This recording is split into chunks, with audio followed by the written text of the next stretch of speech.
അവിടെ തന്നെ ആ ബ്ലോക്ക് നമുക്ക് കിട്ടി.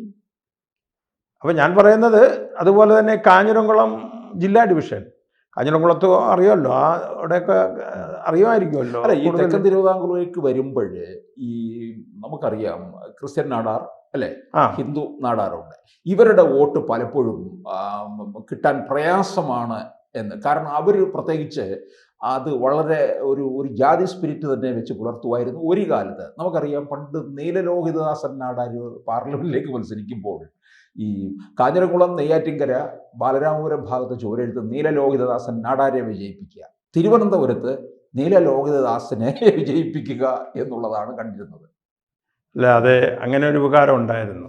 പക്ഷെ ഇപ്പോൾ വരുന്ന അടുത്ത തലമുറ വിദ്യാർത്ഥികൾ, പഠിക്കുന്നവർ, ഉദ്യോഗമുള്ളവരുടെയൊക്കെ ഇടയിൽ ഈ കേന്ദ്രത്തിൽ ഇപ്പോൾ 10 വർഷം ഭരണത്തിൽ വന്നപ്പോൾ ഉണ്ടായ മാറ്റങ്ങൾ കീഴെ വരുന്ന വാർഡുകാരനും ഗുണം വരുന്നില്ലേ?